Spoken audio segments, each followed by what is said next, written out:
تاریخیں مخصوص ہیں کہ ان تاریخوں کو شادی کرو گے تو برکت ہوگی، اگر ان کے علاوہ کسی اور تاریخ میں شادی کرو گے تو ٹوٹ جائے گا۔ ہمارے ہاں بھی کچھ لوگ کہتے ہیں کہ سفر کے مہینے میں شادی ہو تو شادی کامیاب نہیں ہوتی، اور اگر کامیاب ہو بھی جائے تو اولاد نہیں ہوتی، اولاد ہو بھی جائے تو نیک نہیں ہوتی۔ عجیب فلسفہ ہے۔ سیدہ فاطمہ الزہرا رضی اللہ تعالی عنہا کی شادی حضرت سیدنا علی المرتضیٰ رضی اللہ تعالی عنہ سے سفر کے مہینے میں ہوئی۔ مجھے بتاؤ ایسی کامیاب شادی بھی کوئی ہو سکتی ہے، اور ایسا اچھا جوڑا بھی کوئی ہو سکتا ہے، اور پھر کہتے ہیں اولاد نہیں ہوتی، حسن حسین اور زینب پیدا ہو گئے۔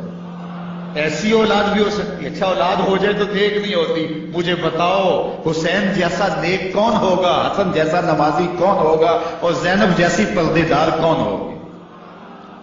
تو یہ لوگوں کی اپنی خواہشات ہیں، زبان پہ جو کہہ دیے لوگ وہی مان گئے۔ میں نے دیکھا ہے کہ بعض کا لوگ ایک گھنٹے کی تقریر سننے کے بعد بھی پھر بھی کہتے ہیں نہیں اصل ہمارے خاندان میں وہ واقعی منحوس ہے، فرق تو پڑتا ہے۔ جب اللہ کے محبوب نے کہہ دیا لا تیارہ، کوئی منحوس نہیں ہے، نہ دنوں میں منحوس، نہ ساعتوں میں منحوس، نہ افراد میں منحوس، ہمارے الو بھی منحوس نہیں ہے۔ تمہارے اندر کی برائیاں ہیں جو مجسم ہو کے تمہارے سامنے آتی ہیں، اس لیے کوئی منحوس نہیں۔ ہمارے والدین نے بچپن میں ہی ہمیں یہ باتیں اچھی طرح سے ازبر کروائیں، اور ہماری تربیت اس طرح کی کہ ہم الحمدللہ کبھی بھی ذوف الاعتقادی کا شکار نہیں ہوئے۔ تو آپ بھی اپنی اولادوں کی ابھی سے ایسی تربیت کریں کہ ان کا توکل اللہ پر ہو، ان کا توکل اللہ کی بابرکت ذات پہ ہو، اور اسی پہ بھروسہ کرنے والے ہوں۔ جب اس پہ بھروسہ کرنے والے ہوں گے تو زندگی سوکھی گزرے گی، کبھی مشکل آ بھی جائے گی تو پریشانی نہیں ہوگی کہ دیکھیے کبھی خنداں کبھی گریاں، کبھی اللہ کچھ عطا کرتا ہے کبھی کچھ عطا کرتا ہے۔ وہ محمود غزنوی کو بوڑھے لوگ محبوب تھے، لیکن سب سے زیادہ محبوب ایاز تھا۔ تو ایک دن اس نے اس کو خربوزہ دیا تو وہ چٹخارے لے کے کھا رہا تھا۔ بادشاہ نے چکھا تو وہ کڑوا تھا، کہا ایاز یہ تو کڑوا ہے۔ تو کہا کہ حضرت ہاں کڑوا ہے۔ تو کہا کہ تم مزے سے کھا رہے ہو؟ کہا ساری زندگی ساتھ سے میٹھی نعمتیں کھائی، آج ایک کڑوا مل گیا تو پھینک دوں۔ جب اس پہ توکل ہوگا تو کبھی تکلیف آئے گی تو بندہ کہے گا کوئی بات نہیں، جے سونا میرے دکھ وچ راضی تے میں سکھ نو چلے ڈاواں، تو بندہ کہے گا ٹھیک ہے کوئی بات نہیں ہے، یہ اس پہ بھی میں خوش ہوں۔ تو جب توکل اس پہ ہوگا تو پھر بندہ اس تکلیف میں بھی لذت لینے کا راستہ نکال لے گا۔ اور اگر یہ ہوگی اس منحوسہ کی وجہ سے یہ سب کچھ ہوا ہے کہ چیچیاں چڑھیں گی اس کے اوپر، کس نے یہ کیا ہے، مار ہی دوں قتل کر دوں، اس کو چھوڑوں نہ، زمین پہ رہنے کا حق ہی چھین لوں اس سے، کہ اس منحوسہ کی وجہ سے یا اس منحوس کی وجہ سے یہ ہوا ہے۔ کوئی کسی کی وجہ سے نہیں ہوتا، یہ ہماری اپنی بدعمالیوں کی سزا ہے۔ اگر کوئی ہمیں نقصان در نقصان ہو رہا ہے تو توبہ کریں۔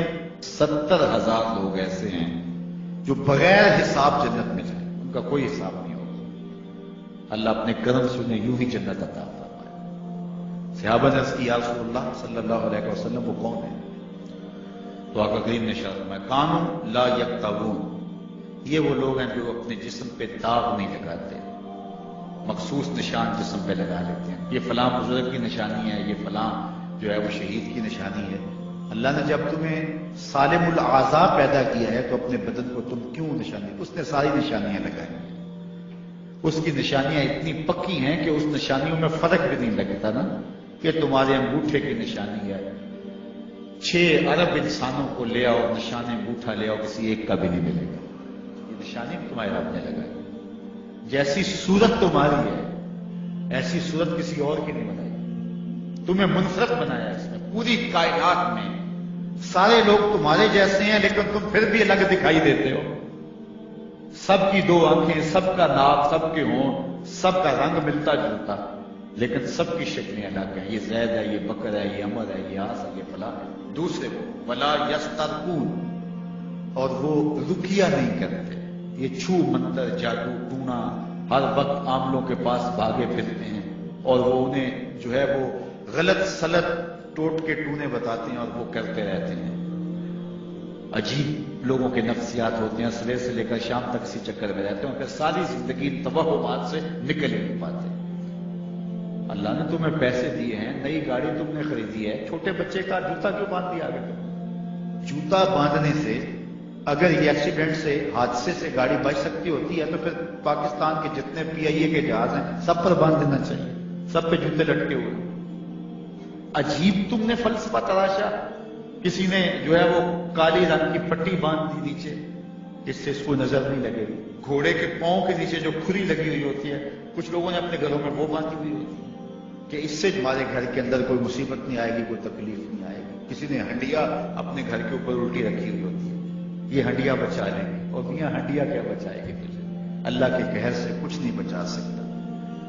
جب تمہارے اوپر کوئی مصیبت نازل ہونی ہے تو کچھ نہیں بچا سکتا. اگر بچنا چاہتے ہو تو پھر اللہ سے استغفار کرو, اللہ تعالیٰ کی تسبیح کرو, اللہ کی تحلیل کرو, میرے حضور پہ درود پڑھو, پھر دیکھنا کہ مصیبتیں ٹلتی ہیں یا نہیں ٹلتی. تو یہ خام خواہ کے رکیے. اور یہ عامل لوگ جو ہیں ان کا تو کام ہی ہے, ان کا کام چلتا ہے لوگ ذوف الاعتقادی میں مبتلا رہے اور یہ کہہ دیتے ہیں کہ آپ کے خاندان میں ایک منحوس عورت ہے, یہ اس کا کیا ہوا ہے, تو کوئی نہ کوئی منحوس تو پہلے ہی انہوں نے طے کر رکھی ہوتی ہے, فوراً سے وہاں جا کلک ہو جاتا ہے. اس کا نون سے نام شروع ہوتا ہے, اس کا کاف سے نام شروع ہوتا ہے, اس کا جیم سے نام شروع ہوتا ہے. تو پورے خاندان میں کسی کا نام کاف, نون یا جیم سے تو شروع ہوتا ہی ہوگا, یا دوستوں میں, تو فوراً ذہن جو ہے ادھر منتقل ہو گیا. اب یہ بابا جی نے بتا دیا ہے, ہاں ہاں ہاں اس نے یہ بات کی تھی, کچھ باتیں یاد آنے لگی. اس کاف سے شروع ہونے والے نام کے ساتھ نفرت پیدا ہو گئی. اس بابے نے نفرت کا کاروبار کیا. اس نے تو 100 روپے 200 روپے لے لیے, لیکن 2 انسانوں کے اندر نفرت ڈال دی. اس کا گریبان کل قیامت کے دن پکڑا جائے گا. ان ملنگوں کے پاس, ان ذوف الاعتقادی کو پھیلانے والوں کے پاس کبھی نہ جاؤ. تمہیں مصیبت پڑی ہے, تمہیں لگ رہا ہے شاید میرے اوپر جادو ہے, تو پڑھو نا سورہ بقرہ, جادو جڑ سے اوپر جائے. 40 دن اپنے گھر میں سورہ بقرہ پڑھو, برکت ہوگی. کہتے ہیں مولوی صاحب 40 دن تو نہیں پڑھی جا سکتی, 2.5 پارے, ہمیں کوئی تعویذ ہی کر دے. ہم شارٹ کٹ چاہتے ہیں نا, روزانہ صبح 2.5 پارے سورہ بقرہ پڑھیں, یہ تو ہم سے نہیں پڑھی جائے گی. تو آپ کوئی تعویذ ہی لکھتے ہیں. کاروبار میں برکت نہیں, میں کہتا ہوں پڑھو نا سورہ بقرہ, 3 رکوع برکت ہوگی. ہم کہتے ہیں ہمیں تعویذ ملنا چاہیے, بس وہ ہم گلے میں رکھ لیں, بٹوے میں رکھ لیں, پرس میں رکھ لیں, اور ہمارا کام ہو جائے, ہمیں کچھ بھی نہ پڑھنا پڑے, ہمیں وضو تک نہ کرنا پڑے, نماز نہ پڑھنی پڑے, اور برکت ہو جائے. ایسے برکت تو نہیں آتی. بیٹے کی شادی کی, بہو گھر لائے, ابھی 2 دن نہیں گزرے تھے, کاروبار میں نقصان ہو گیا, یا گھر کا کوئی فرد فوت ہو گیا, یا کوئی جانور مر گیا, تو کہا کہ یہ منحوسہ آئی ہے تو ہمارا یہ نقصان ہو گیا. اگر وہ نہ آئی ہوتی تو پھر یہ نقصان نہ ہوتا, پھر تم قیامت تک جینا تھا. یا اس سے قبل تمہارے کبھی نقصان نہیں ہوئے. تمہارے گھر کے اندر بیٹیاں موجود ہیں, یہ بھی کل کسی کی بہو بنیں گی, اور ان کا بھی کوئی نقصان ہو سکتا ہے, اور یہ بھی منحوسہ قرار دی جا سکتی. پھر تان و تشنی کے تیر جو ہے وہ اس کے اوپر لگائے جانے لگے. کتنی زیادتی ہے, کتنا ظلم ہے, کسی کا دل توڑنا, کسی کا دل دکھانا, کسی کو منحوس قرار دے دینا. از خود تمہارے پاس کیا سند ہے, تمہیں الہام ہوا ہے, کیا حجت ہے, کیا دلیل ہے تمہارے پاس کہ کسی کو تم نے منحوس قرار دے دیا؟ کتنا مکار ہے انسان. اپنی بدعمالیوں کو, اپنی نیت کے کھوٹ کو, اپنی نیت کی کوتاہیوں کو, اپنی سستیوں کو, اپنے عمل کی کمیوں کو دوسرے کے اوپر مڑ دیتا ہے. کاروبار تو نے صحیح نہیں کیا, نقصان ہو گیا. صبح 12 بجے اٹھ کے تو گھر سے جا رہا ہے اور نقصان ہو گیا. تو نے 2 نمبر مال بیچا, آج پکڑا گیا اور نقصان ہو گیا. تم نے ٹیکس نہیں دیا, تم نے زکات نہیں دی, تم نے دروازے پہ کھڑے ہوئے سائل کو جھڑکا, نقصان ہو گیا. یہ تمہارے پاپ ہیں جو مصیبت بن کے تمہارے سامنے آتے ہیں. یہ تمہاری بے تدبیریاں ہیں, تمہاری ناحکمتیاں ہیں, یہ تمہاری بے احتیاطیاں ہیں, یہ تمہارا تکبر ہے, یہ تمہارا غرور ہے, یہ تمہارا عجب ہے, یہ تمہاری ریاکاری ہے, یہ تمہاری خیانت ہے, یہ تمہاری دھوکہ بازی ہے, یہ تمہارے قلب کے اندر چھپی ہوئی نفرت ہے جو آج تمہیں مصیبت بن کے جس کا سامنا کرنا پڑا ہے. یہ تمہارے اندر کے عیب ہیں جو مجسم ہو کے تمہارے سامنے آئے. اللہ تعالیٰ نے قرآن مجید میں ارشاد فرمایا, وما اصابکم من مصیبہ فبما کسبت ایدیکم, جو تمہارے اوپر مصیبت آتی ہے وہ تمہاری اپنی کرتوتوں کی وجہ سے آتی ہے. بیماری آئی تمہارے پرہیز نہ کرنے کی وجہ سے آئی, بیماری آئی تمہارا زیادہ کھا لینے کی وجہ سے آئی,